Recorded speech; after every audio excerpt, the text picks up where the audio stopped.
بسم اللہ الرحمن الرحیم نحمدہ ونصلی علی رسولہ الکریم اعوذ باللہ من الشیطان الرجیم بسم اللہ الرحمن الرحیم ولو انہم اقاموا التوراۃ والانجیل ما انزل الیہم من ربہم لأکلوا من فوقہم ومن تحت ارجلہم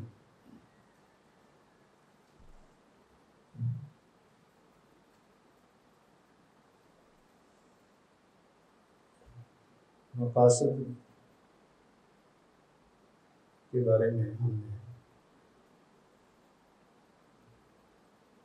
یہ پڑھا ہے کہ اس کی مختلف لحاظ سے مختلف جہات اور انواع کے اعتبار سے کئی تقسیمات ہیں۔ ان میں سے خاص کر امام شافعی کی تقسیم کہ ایک مقاصد شریعت ہوتے ہیں، ایک مقاصد مکلف ہیں۔ مقاصد شریعت میں انہوں نے جو 4 قسم کی تقسیم کی ہے اس کا بیان ہم نے کر دیا ہے۔ اس کے بعد کچھ اہل علم نے اس کی تقسیم خاص کر ابن تیمیہ رحمہ اللہ نے یہ بھی کی ہے کہ مقاصد 2 طرح کے ہوتے ہیں، کچھ اخروی اور کچھ دنیاوی، جن کا بیان ہم نے کل کیا تھا۔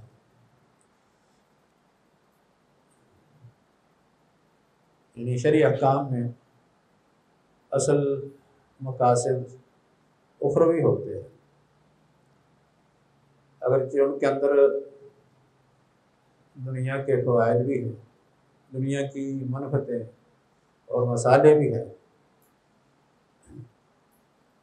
ان کا حصول بھی اصل جو اخروی مقاصد ہیں ان کے خلاف نہیں ہے، ان پر کوئی اس زد نہیں پڑتی، کیونکہ اللہ رب العزت نے اس آیت مبارکہ میں جو میں نے ابھی پڑھی ہے اس میں یہی بات بیان فرمائی کہ اگر اہل کتاب تورات اور انجیل کو قائم کر دیتے اور جو ان کی طرف نازل کیا گیا ہے ان کے رب کی طرف سے، تو وہ اپنے اوپر سے اور نیچے سے اس دنیا میں وہ دنیا کی نعمتوں سے فائدہ اٹھاتے ہیں۔ لا کارو من فوقہم من تحت ارجلہم، اس میں خاص کر اہل کتاب کا ذکر ہے۔ کل ہم نے جو آیت مبارکہ بیان کی تھی اس میں خاص اہل کتاب کا بیان نہیں بلکہ عمومی بیان ہے۔ وَلَوْ أَنَّ أَهْلَ الْقُرَىٰ آمَنُوا وَاتَّقَوْا لَفَتَحْنَا عَلَيْهِمْ بَرَكَاتٍ مِّنَ السَّمَاءِ وَالْأَرْضِ، کہ اگر لوگ صحیح طریقے سے ایمان لے آئیں اور شریعت پر عمل کرنا شروع کر دیں تو اللہ رب العزت آسمان و زمین سے ان کے لیے اپنی رحمت کے دروازے کھول دیں۔ اس سے معلوم ہوتا ہے کہ شارع کے احکام میں اگرچہ کچھ احکام ایسے ہیں کہ جن میں مقاصد ظاہری طور پر صرف اخروی ہوتے ہیں، لیکن ان کے اندر دنیاوی فوائد بھی ہیں جو ان پر عمل کرنے سے حاصل ہو جاتے ہیں۔ اگر وہ بھی نیت میں ہوں تو اس سے کوئی فرق نہیں پڑتا، اصل جو احکام ہیں یا عبادات ہیں ان پر عمل کر لیا جائے، اور دنیا کے جو مقاصد ہیں وہ بھی اگر اس کے تابع اپنے مقاصد میں شامل کر لیے جائیں تو ثواب میں کوئی کمی واقع نہیں ہوگی، اور اس کی تفصیل بیان ہو چکی ہے۔ آج جو ہے وہ ہمارا موضوع ہے کہ مقاصد کی ایک اور لحاظ سے تقسیم، کیونکہ سارے مقاصد وہ برابر نہیں ہوتے، اپنی قوت کے اعتبار سے، اپنی تاثیر کے اعتبار سے، یا اپنے ثبوت کے طرق کے لحاظ سے برابر نہیں ہوتے، ان میں فرق ہوتا ہے۔ کچھ مقاصد یقینی ہوتے ہیں اور کچھ مقاصد ظنی ہوتے ہیں، یعنی عمومی طور پر شرعی احکام کا جائزہ لیا جائے تو ان میں یہ دو قسم کے مقاصد پائے جاتے ہیں، اگرچہ ان کی نسبت شریعت کی طرف ہے، کیونکہ یہ شرعی احکام کے مقاصد ہوتے ہیں، یعنی کچھ مقاصد یقینی ہیں اور کچھ مقاصد ظنی ہیں۔ اور اگر واقعاتی صورتحال کو دیکھا جائے، لوگوں کے ہاں جو طریقہ چل رہا ہے اور وہ مقاصد کی نسبت شریعت کی طرف یا شارع کی طرف کر دیتے ہیں، تو واقعاتی صورت کے لحاظ سے مقاصد کی تین قسمیں بنتی ہیں۔ ایک وہ مقاصد ہیں جن کو ہم یقینی کہتے ہیں، یقینی مقاصد، قطعی مقاصد، اور دوسری قسم ظنی مقاصد کی ہے، اور تیسری قسم وہ ہے جس کو وہمی مقاصد کہا جاتا ہے، خیالی مقاصد۔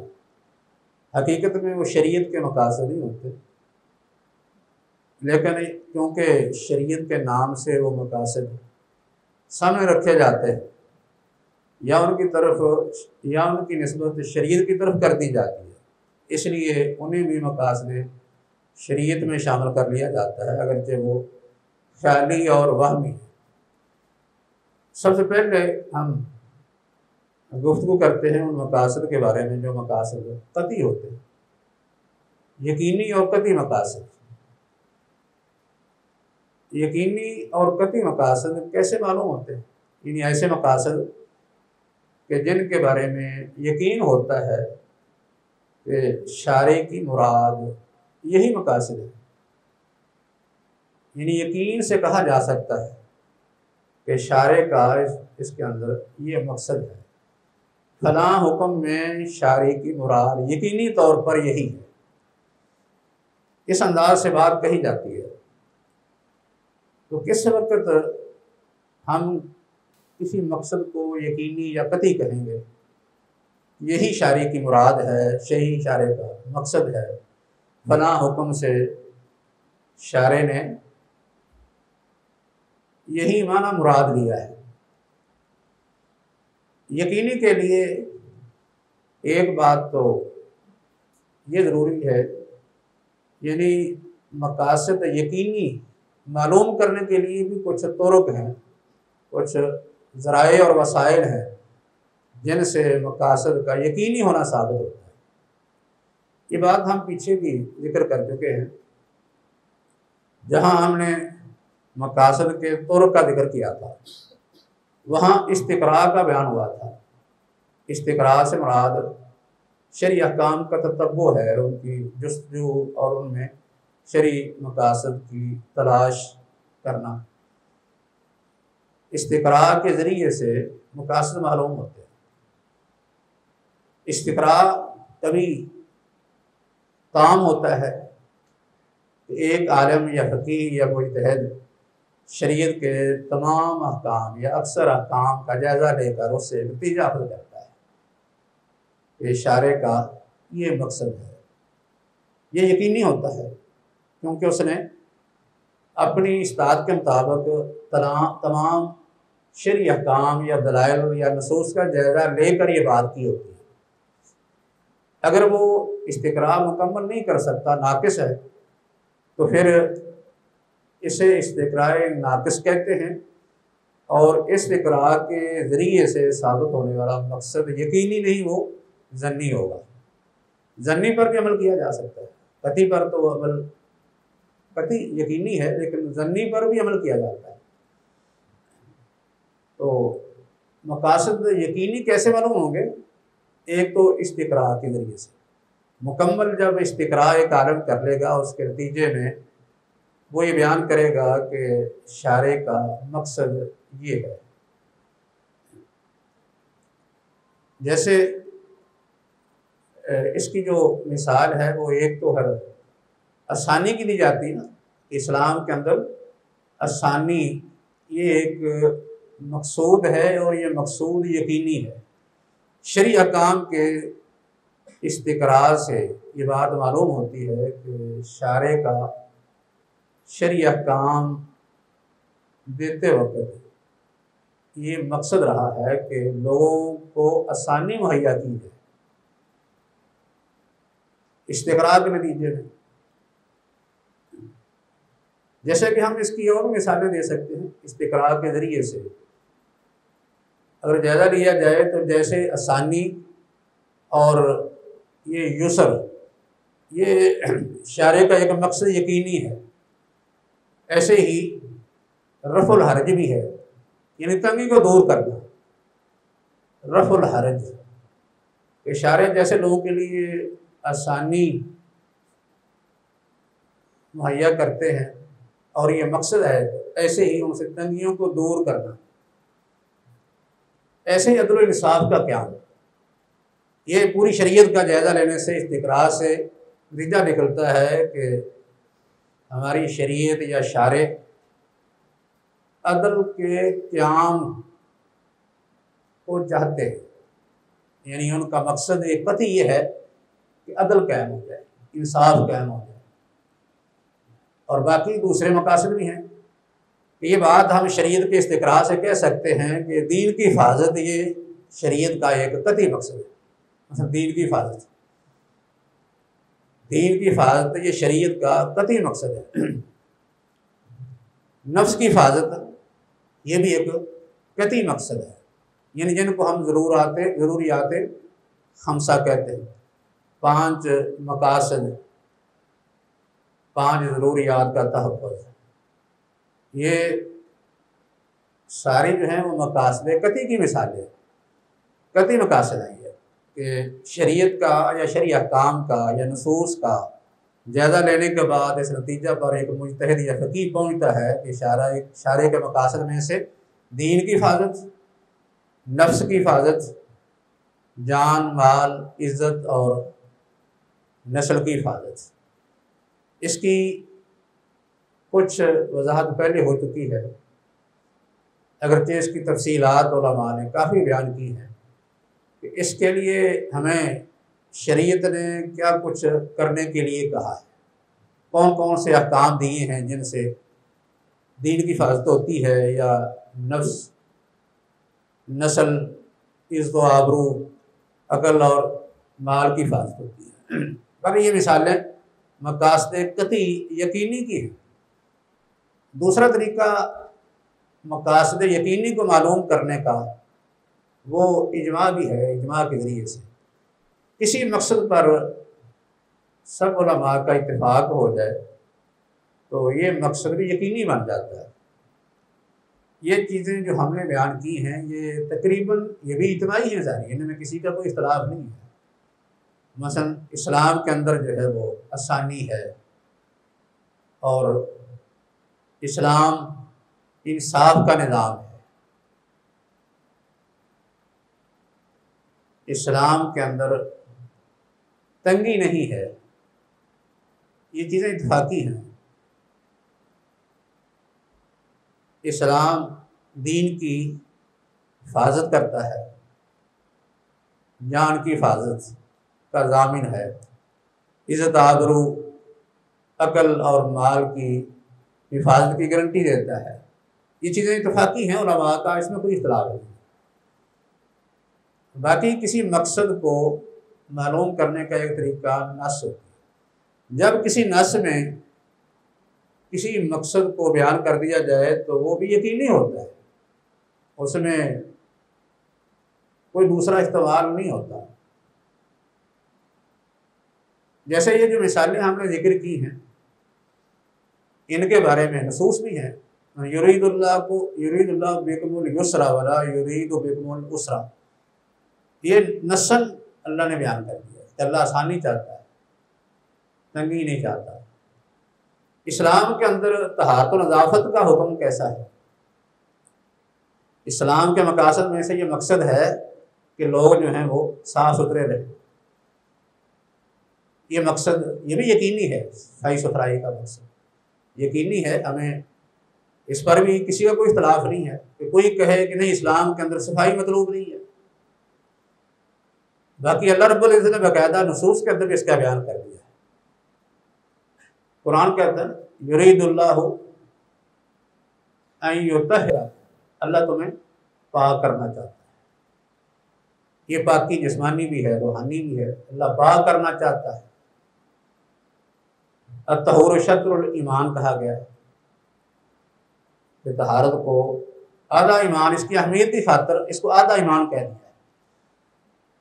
تو نصوص کے اندر وضاحت ہو جاتی ہے کہ شارع کے مقاصد میں سے ایک مقصد یہ بھی ہے کہ شارع لوگوں کو پاک کرنا چاہتا ہے، لوگوں کے درمیان انصاف چاہتا ہے۔ ان اللہ یامر بالعدل والاحسان وایتاء ذی القربی، اسلام احسان کا حکم دیتا ہے، احسان میں کوئی اختلاف نہیں ہے، یہ بھی ایک مقصد ہے بہت بڑا، عدل کا حکم دیتا ہے۔ یرید اللہ ان یخفف عنکم، اللہ تم سے تخفیف کا ارادہ کرتا ہے۔ اس انداز سے تخفیف کے بارے میں، آسانی کے بارے میں، طہارت صفائی ستھرائی کے بارے میں، انصاف کے بارے میں، اے دلو ہوا اقرب للتقوی، کافی نصوص کے اندر عدل کا بیان ہے۔ تو عدل کا قیام یہ بھی شارع کے مقاصد میں سے ایسا مقصد ہے جو یقینی ہے۔ تو اس سے یہ معلوم ہوا کہ شارع کے مقاصد کی ایک قسم یقینی ہے اور ان کو معلوم کرنے کے یہ مختلف طریقے ہیں۔ کبھی استقراء سے معلوم ہوتا ہے، کبھی اجماع سے، اور کبھی کسی نص سے۔ اگر کوئی مقصد ان تینوں طرق سے معلوم ہو جائے تو اس کے یقین کا درجہ سب سے اعلیٰ ہو جائے گا۔ اگر صرف استقراء سے معلوم ہو تو یہ بھی ہے تو یقینی، لیکن یقین کے بھی درجات ہیں، کوئی اعلیٰ ہے کوئی کم ہے۔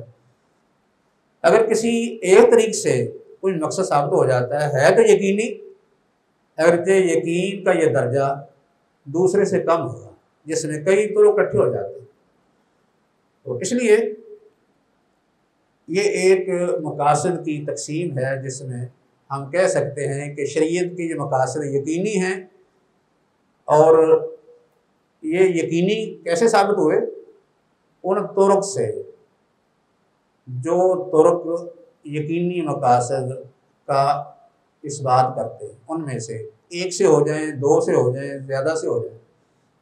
اس کے بعد دوسری قسم مقاصد کی وہ ہے جس کو ہم کہتے ہیں مقاصد ظنی مقاصد۔ ظنی مقاصد میں ظن غالب یہ ہوتا ہے کہ شارع کی مراد یہ ہے۔ کوئی عالم مجتہد کہے کہ شارع نے یہ حکم دیا ہے، اس کی مراد یہ ہے، کیونکہ وہ شارع کی مراد بیان کر رہا ہے۔ یہاں مراد اگرچہ یقینی نہیں، لیکن ایک مجتہد فقیہ کا ظن غالب یہ ہے کہ شارع کی مراد ہے، اس نے شارع کی طرف نسبت کر دی ہے کہ اللہ کی یہاں یہی مراد ہے، اگرچہ اس میں دوسرا استعمال مرجوح ہو سکتا ہے کہ یہ مراد نہ ہو، لیکن اس نے اپنے ظن غالب کی بنیاد پر اس کو شارع کی طرف منسوب کر دیا کہ شارع کی یہ مراد ہے۔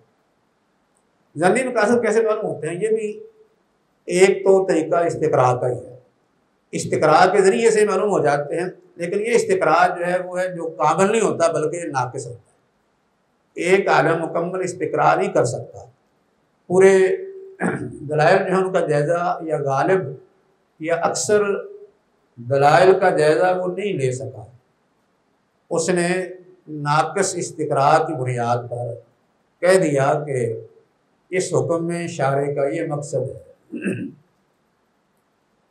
یہ ظنی ہے۔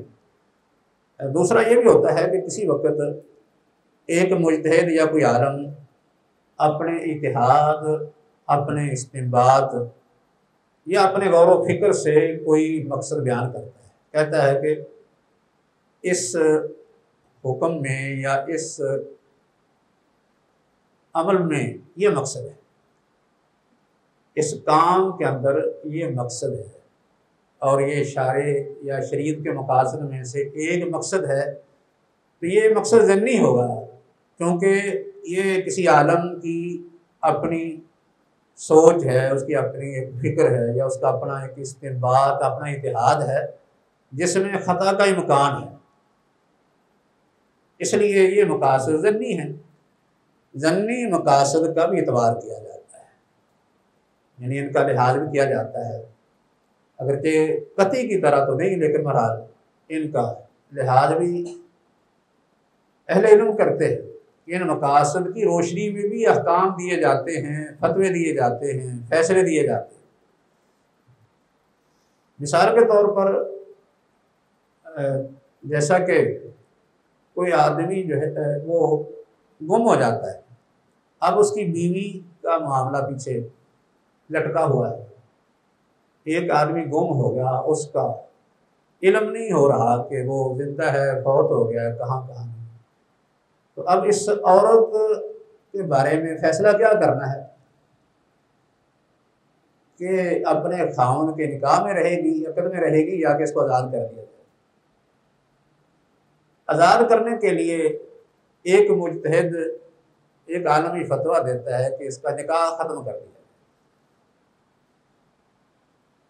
کس لیے ختم کرے گا وہ؟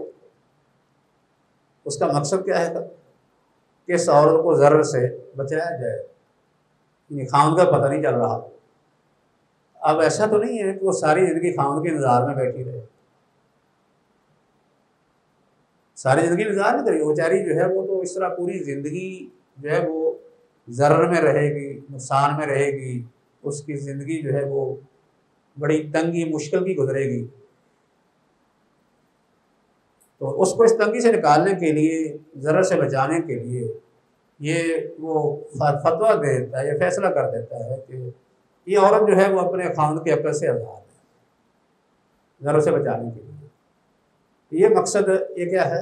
یہ ظنی ہے، ظنی مقصد ہے یہ، کیونکہ اس کے بارے میں کوئی یعنی بالکل صریح نص یہ بیان نہیں کر رہی۔ ایسے ہی اس کی مثال یہ بھی ہے کہ کوئی عورت ایسی ہے کہ جس کو حیض مسلسل روٹین کے مطابق نہیں آتا، کیونکہ اس طرح کی صورت اگرچہ ہوتی تو کم ہے، لیکن کبھی کبھار ہو ہی جاتی ہے۔ مثلا عام روٹین تو یہ ہے نا کہ عورت کو ہر ماہ مہواری آتی ہے، حیض کا خون آتا ہے، لیکن کسی عورت کی عادت اس کے برعکس ہو جائے، مثلا روٹین سے وہ ہٹ جائے، معمول سے ہٹ جائے، مثلا اس کو مہواری آتی ہے 6 ماہ کے بعد ایک دفعہ یا 9 ماہ کے بعد آ جائے، اب اس عورت کو طلاق ہوگی، عدت کیسے گزارے گی؟ یعنی آپ ظاہری نص کو دیکھیں تو معلوم یہی ہوتا ہے کہ 3 حیض گزارے گی، ہاں اس کو 3 سال گزارنے پڑے، 2 سال گزر جائیں، 2.5 گزر جائیں، 3 گزر جائیں، وہ انتظار کرے گی، کیونکہ والمطلقات یتربصن بانفسہن ثلاثۃ قروء کا تقاضا یہی ہے۔ لیکن دوسری طرف ایک آدمی دیکھتا ہے کہ اس کی اتنی عدت لمبی کرتی جائے تو پھر یہ اور بھی مشکل پڑ جائے گی، وہ انتظار کرے گی اتنا لمبا۔ تو وہ کہتا ہے کہ اس ایک تو کوئی آدمی یہ بھی فتویٰ دے سکتا ہے نا کہ نہیں 3 حیض مکمل اگر ہے 3 سال گزر جائے۔ دوسرا شخص جو ہے مقصد کو دیکھتا ہے کہ اگر ہم اس کو 3 سال یا 3 حیض مکمل کرنے کے لیے کہتے ہیں تو پھر 3 سال تک اسے انتظار کرنا پڑے گا، جو اس کے لیے بڑی تنگی مشکل اور ضرر کا باعث ہے۔ لہٰذا ہم اس کے لیے آسانی پیدا کرنے کے لیے، ضرر سے بچانے کے لیے کہتے ہیں کہ اس کا حکم کیا ہے؟ اس عورت کا جو آئسہ ہے، قرآن میں ذکر کیا نا واللاتی یئسن من المحیض، وہ عورتیں جو حیض سے مایوس ہو جائیں، یعنی انہیں حیض نہیں آ رہا، بیماری کی وجہ سے نہیں آ رہا یا بڑھاپے کی وجہ سے رک گیا ہے، ان کی عدت کتنی ہوگی؟ 3 ماہ ان کی عدت ہے۔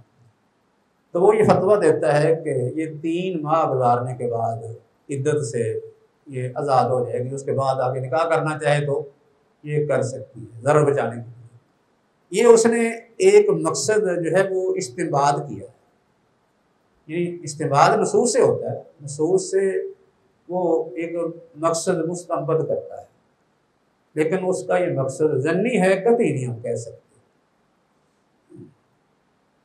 اس پر عمل یعنی کرنے کے لیے کسی کو کہہ دیتا ہے، کیونکہ فتویٰ دے دیا تو پھر اس پر عمل فتویٰ لینے والا وہ کر دے گا، 3 مہینے ان کو گزار کے عورت جو ہے وہ آگے پھر نکاح کر سکے گی۔ ایسے ہی جو ہے وہ کوئی آدمی چوری کے الزام میں پکڑا جاتا ہے تو کیا اس کو کوئی سزا دی جا سکتی ہے چوری کے الزام میں اگر پکڑا جائے تو؟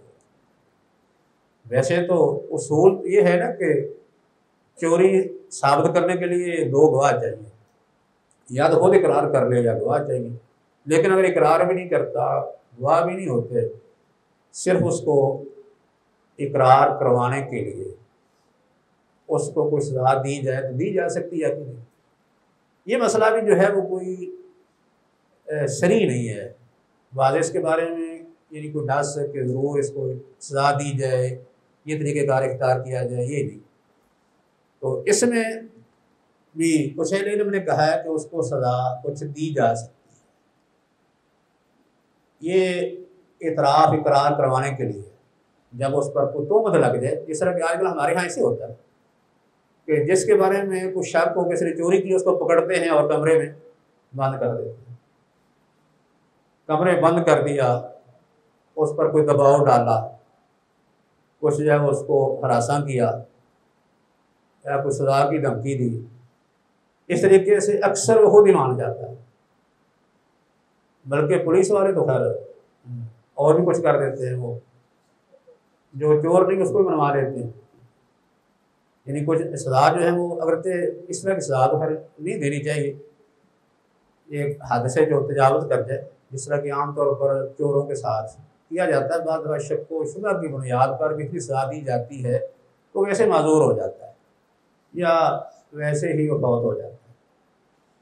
ایسی سزا تو جو شرعی حد میں دی جاتی ہے وہ بھی نہیں ہونی چاہیے، لیکن بہرحال کچھ نہ کچھ سزا صرف اس کو اقرار کرانے کے لیے یہ دی جاتی ہے۔ یہ کس لیے؟ لوگوں کے مال کے تحفظ کے لیے، یعنی ایک مقصد اس سے نکالا کہ لوگوں کا اس سے مال محفوظ ہو جائے گا۔ ویسے مال کی حفاظت کا مقصد یقینی ہے، لیکن اس واقعہ کے اندر اس طریقے پر کیا وہ مقصد یقینی ہے یا کہ ظنی ہے؟ یہ ظنی ہے، کیونکہ حتمی طور پر نہیں کہا جا سکتا کہ واقعی ہی آدمی چور ہے۔ تو اس طریقے سے اگر کوئی یعنی اس طرح کی مثالیں جو ہیں ان میں ایک مثال یہ بھی ہے کہ ایک آدمی نے تیسری طلاق اپنی بیوی کو دے دی، جس کو کہتے ہیں مرد الموت کی طلاق۔ مرد الموت کی طلاق، مرد الموت میں طلاق دے دی، تیسری طلاق دے کے اس کو فارغ کر دیا۔ عام شرعی اصول کیا ہے کہ یہ عورت اپنے خاوند کی وارث نہیں ہے، کیونکہ خاوند فوت ہو گیا، اب یہ وارث نہیں، کیونکہ تیسری طلاق دے چکا ہے اور تیسری طلاق اس نے مرد الموت میں دی ہے۔ ہاں مرد الموت میں دے، کیونکہ مرد الموت میں بھی وہ جو ہے وہ عاقل بالغ ہے، یعنی شریعت کا پابند ہے، مکلف ہے، اس لیے وہ اپنا فیصلہ کر سکتا ہے، اپنے اختیار سے جو فیصلہ کرے کوئی روک نہیں سکتا۔ اس نے فیصلہ کر دیا ہے، اب عورت وراثت سے محروم ہے۔ لیکن عام طور پر اہل علم کا حتیٰ کہ صحابہ کے دور سے یہ فتویٰ تھا کہ اس عورت کو وراثت میں حصہ دیا جائے۔ کس لیے؟ کیونکہ جس آدمی نے مرد الموت میں طلاق دی ہے اس کا مقصد عورت کو وراثت سے محروم کرنا ہے، لہذا اس کے ارادے کے الٹ اس کو سزا دی جائے کہ اس کی جائیداد سے اس کو باقاعدہ وارث بنایا جائے۔ اب یہ ایک مقصد اس سے حاصل کیا گیا ہے، یعنی مستنبط کیا گیا ہے یہ مقصد، لیکن ضمنی ہے، کیونکہ اس کے بارے میں قطعی کوئی نص موجود نہیں کہ ہم اس مقصد کو قطعی کہہ سکیں، لیکن ضمنی ہے، اس لیے صحابہ کے دور میں بھی عمل ہوا اس پر۔ وہاں صحابہ نے باقاعدہ یہ فتویٰ دیا کہ اس کو وارث بنایا جائے۔ بعد میں اہل علم کا یہ فتویٰ رہا ہے، بلکہ بعض نے تو اس کو اجماعی مسائل میں داخل کر دیا کہ مسئلہ اتفاقی ہے کہ جس عورت کو مرد الموت میں طلاق دی جائے تو اس کو اسے خاوند کی جائیداد سے وارث بنایا جائے۔ اور اس طرح کر کے جو ہے وہ کچھ اس کی یہ مثالیں ہیں، یہ کس کی مثالیں دے رہے ہیں؟ ان مقاصد کی جو ضمنی ہوتے ہیں۔ ضمنی مقاصد یا تو استقراء ناقص رہتا ہے یا پھر نصوص سے استنباط ہوتا ہے، اور اس میں جو استنباط کرنے والا ہے یہ ضمنی اس لیے ہم کہہ رہے ہیں کہ اس کے ظن میں شارع کی یہ مراد ہوتی ہے۔ وہ کہتا ہے کہ شارع کا یہ مقصد ہے، یہ مقصد ذہن میں رکھ کے وہ فتویٰ یا فیصلہ دے دیتا ہے، یعنی اس کا ظن غالب یہ ہوتا ہے، اگرچہ دوسرا پہلو بھی اس کے اندر موجود ہے یا اس کا بھی امکان ہوتا ہے۔ اب تیسری قسم مقاصد کی جن کو شارع کی طرف منسوب کر دیا گیا ہے کہ یہ بھی مقاصد شارع یا مقاصد شریعت ہیں، لیکن وہ حقیقت میں وہمی مقاصد ہوتے ہیں۔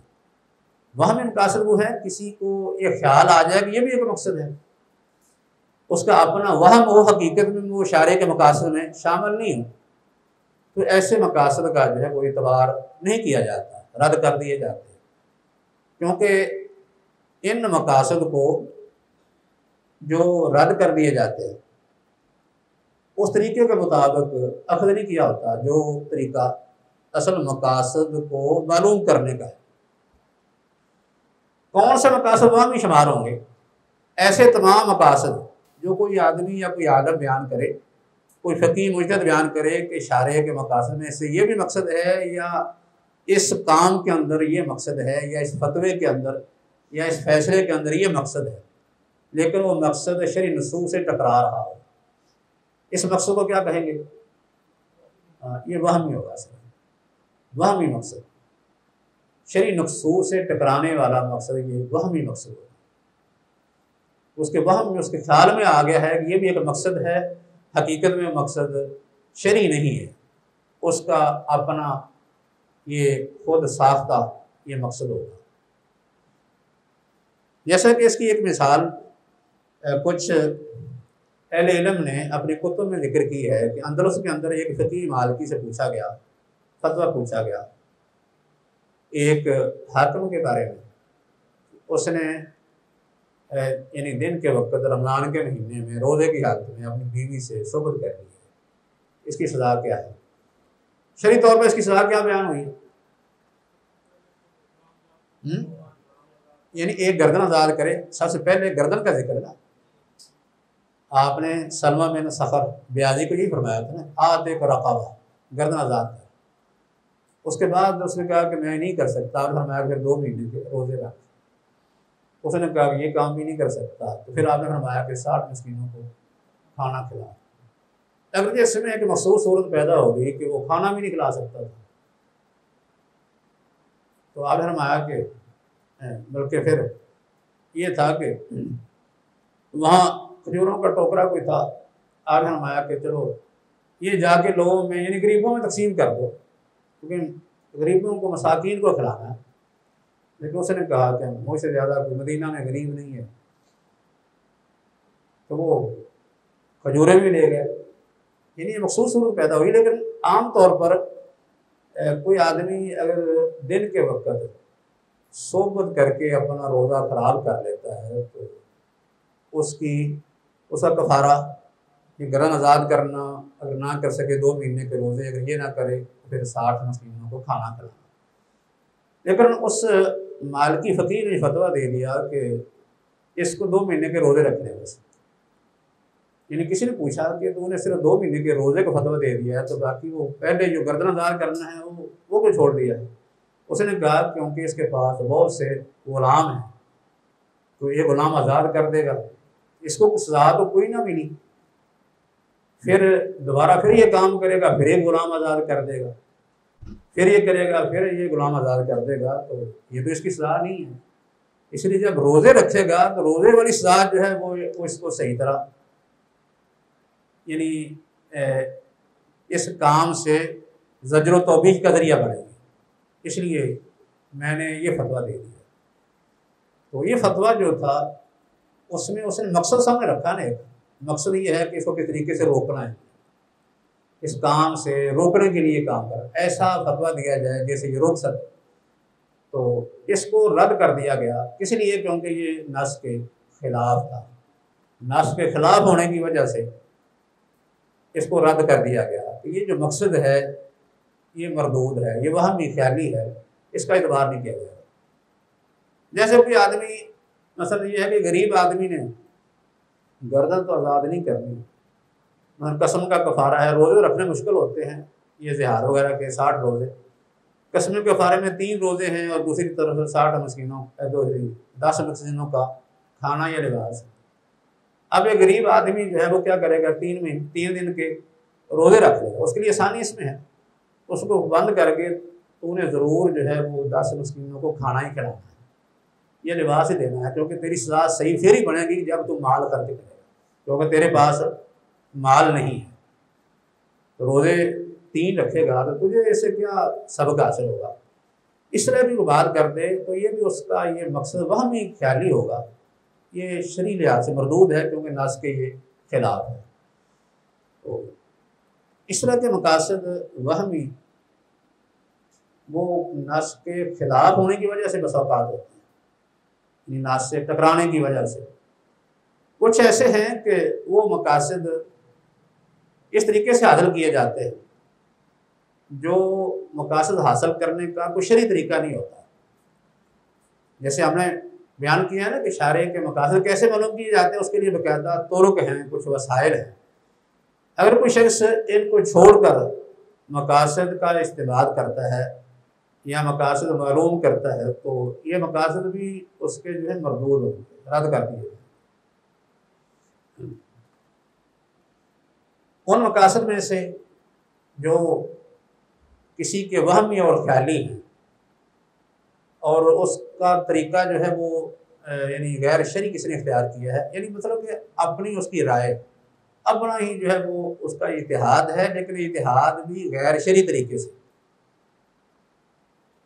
جیسے کوئی آدمی یہ فرق کر دے حالات کے مطابق، مثلا پاکستان میں کچھ فتوے اور ہوں، امریکہ اور یورپ میں فتوے کچھ اور وہ کہے کہ یہ فتوے میں کس لیے تبدیل کر رہا ہوں کہ مقاصد کا تقاضا یہی ہے کہ کوئی آدمی اگر یورپ میں رہتا ہے تو وہاں عورتوں کے لیے کوئی پردہ ضروری نہیں، وہاں کوئی آدمی اگر سودی کاروبار کرے تو کرنا جائز ہے، اور اس میں وہ مقاصد اس کے اپنے خیالی ہوں۔ صرف شارع نے یہ جو احکامات دیے ہیں یا مثلا اس سے یعنی سود سے روکا ہے یا پردے کا حکم دیا ہے، یہ باقی جو خاص کر معاشرتی احکام ہیں یہ دیے ہیں، یہ سب کے لیے عام ہے نا۔ یہ اسلام کے اندر یہ تقسیم تو نہیں ہے کہ یہ احکام جو ہیں یہ اکثریت کے لیے ہیں اور یہ احکام جو ہیں یہ اقلیت کے لیے ہیں، کہ جہاں اقلیت ہو وہاں مسلمان اس پر عمل کریں گے، جہاں اکثریت ہو وہاں لوگ اس پر عمل کریں گے۔ یہ تو تقسیم شریعت میں کوئی نہیں ہے، احکام تو سب کے لیے ہیں، صرف اس میں مخصوص صورتیں کچھ مجبوری کی ہو سکتی ہیں۔ کسی جگہ کوئی آدمی مضطر اور مجبور ہو سکتا ہے تو پھر وہ رخصت سے فائدہ اٹھا لے گا۔ جب وہ رخصت سے فائدہ اٹھائے گا گویا کہ وہ بھی ایک اگر حکم سے نکلتا ہے دوسرے حکم کے تحت وہ داخل ہو جاتا ہے، رخصت سے فائدہ اٹھا لیتا ہے۔ لیکن یہ کہہ دیا جائے کہ یہاں جو ہے وہ مقاصد جو ہے وہ پردہ چھوڑنے سے حاصل ہوں گے یا سودی کاروبار کرنے سے حاصل ہوں گے، سودی قرضے لینے سے حاصل ہوں گے، کیونکہ یہاں مسلمان جو ہے وہ اکثریت میں نہیں ہے بلکہ اقلیت میں ہیں، اس لیے وہ کام جو شریعت میں ناجائز ہیں ان کو وہ جائز قرار دے۔ تو یہ اس طرح کے مقاصد جو ہیں وہ وہمی ہوں گے۔ بلکہ یہ بھی سنا ہے کہ اس طرح کے فتوے بھی کہ بعض کہتے ہیں نا کہ عورت کو چہرے کا پردہ نہیں تو کم سے کم بال تو سارے ڈھکنے چاہیے، تو بال بھی 2 قسم کے، کچھ عورتوں نے ایسے کیا کہ بال جو ہیں وہ کچھ ویسے لگوا لیے، یعنی مستعار بال لگوا لیے اور ان پر جو ہے وہ کپڑا ڈال دیا، کہا کہ ہم نے ان بالوں کو جو ہے وہ ڈھانپ لیا ہے، لہذا شریعت کا مقصد جو ہے وہ پورا ہو گیا ہے، اس لیے سر کے بالوں کو ڈھانپنے کی ضرورت نہیں رہی۔ تو بہرحال اس طرح کے مقاصد جو ہے وہ کئی لوگوں نے اپنے پاس سے ہی ایجاد کیے، کیونکہ لوگ جہاں اقلیت میں رہتے ہیں اس جگہ جو ہے وہ عورت کے لیے پردہ جو ہے وہ یعنی اب ضروری نہیں رہے گا، بلکہ سر کے بالوں کو ڈھانپنا بھی ضروری نہیں رہے گا۔ اس طرح جو ہے وہ سودی کام باقی اور بھی کئی کیے جا سکتے ہیں، کیونکہ ہم نے ان لوگوں کے ساتھ چلنا ہے، ان کے ساتھ رہنا ہے، ان کے ساتھ رہن سہن میں بہت سے احکام جو ہیں وہ تبدیل ہو جائیں گے، کیونکہ ان کے بغیر یہاں کے لوگوں کے دنیاوی مقاصد حاصل نہیں ہوتے۔ تو اب دنیاوی مقاصد کے حصول کے لیے شرعی احکام کو تبدیل نہیں کیا جا سکتا۔ یہ مقاصد اگر کوئی بیان کرے گا تو اس کے مقاصد یہ وہمی اور خیالی ہوں گے، کیونکہ ان کا استعمال کوئی معروف شرعی طریقے کے مطابق نہیں ہے، یا پھر ان کا ٹکراؤ جو ہے وہ نصوص کے ساتھ ہے۔ اس لیے نصوص سے ٹکراؤ ہو تو پھر بھی مردود ہیں۔ اگر ان مقاصد کا استعمال یا ان کا حصول اگر ایسے طریقوں سے ہو جو طریقے معروف شرعی ہیں، یعنی ان کے مطابق نہ ہو، تو پھر بھی وہ مقاصد مردود ہے۔ اس لیے اس کا مطلب یہ ہے کہ یہ مقاصد کون سے ہوں گے؟ یہ ان کو وہمی کہا جائے گا، یعنی خیالی وہمی مقاصد۔ ان کا تعلق جو ہے اصل شریعت کے مقاصد سے نہیں ہے۔ شریعت کے جو مقاصد ہیں وہ دو ہی قسم کے ہیں، یا تو قطعی ہیں یا ظنی ہیں۔ ان کا بہرحال اعتبار کیا جائے گا، احکام کے اندر فتویٰ دیتے وقت، اتحاد کرتے وقت ان کا اعتبار ہوگا۔ باقی جو خیالی ہیں ان کا اعتبار نہیں کیا جائے گا، کیونکہ بعض لوگوں نے خیالی مقاصد کو سامنے رکھ کے بہت سی نجائز چیزوں کو جائز کر دیا، اور باقاعدہ اس موضوع پر کتابیں بھی آ چکی ہیں۔ مقاصد شریعت کے نام سے، مقاصد شریعت کے نام سے شریعت کے مقاصد کی یعنی مخالفت ان میں پائی جاتی ہے۔ جیسے کہ عورت کی سربراہی والا مسئلہ ہے، عورتوں کے کاروبار کرنے کا، عورت کی سربراہی والا مسئلہ جو ہے، یہ ان کے ہاں کو مسئلہ نہیں رہا کہ عورت کی سربراہی کو جو ہے وہ جائز کر دیا۔ حالات کا تقاضا یہ ہے کہ اس کے بغیر مقاصد حاصل نہیں ہوتے۔ مقاصد دنیاوی ان کے سامنے کوئی دینی تو نہیں ہے، دنیاوی مقاصد حاصل نہیں ہوتے۔ اس وجہ سے مقاصد جب دنیاوی متصر ہوتے ہیں تو شرعی احکام کے ساتھ یعنی تبدیل ہو جاتے ہیں۔ لہذا عورت کی سربراہی کا حکم پہلے تو ناجائز تھا، لیکن اس وقت اس کی سربراہی جو ہے وہ جائز ہوتی ہے۔ یہ تو ایک مجبوری تو ہوتی ہے نا، کسی وقت عورت سربراہ بن گئی، باقی عوام مجبور ہے اس کی سربراہی کو قبول کرنے پر، اس کے بغیر چارہ نہیں ہوتا۔ لیکن ویسے ہی اس کے جواز کا ہی فتویٰ دے دیا جائے کہ ٹھیک ہے، کوئی حرج نہیں ہے، حالات کا تقاضا یہ بن گیا۔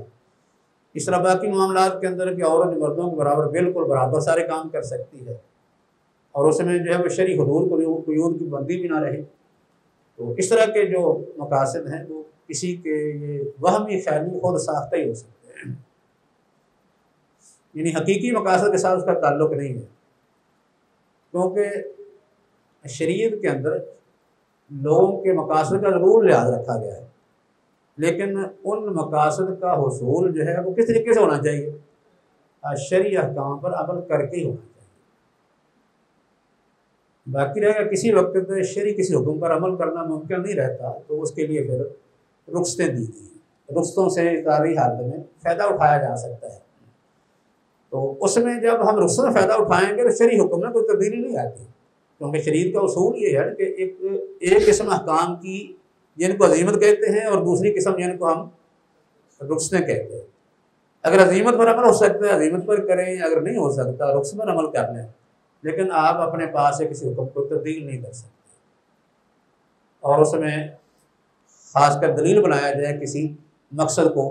مثلا شریعت کے مقاصد میں سے کیا ہے؟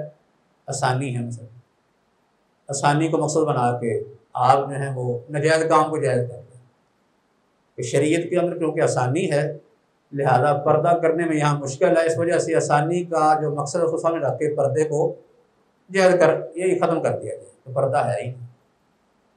اسی لیے وہاں کاروبار کرنے میں مشکل ہے سود کے بغیر، لہذا آسانی شریعت جاتی ہے۔ شریعت کا مقصد آسانی ہے، تو آسانی کی خاطر ویسے ہی سود کو جائز قرار دے دیا جائے کہ سودی کاروبار کرنے میں کوئی حرج نہیں، کیونکہ اس سے تنگی ہوتی ہے، شریعت آسانی چاہتی ہے۔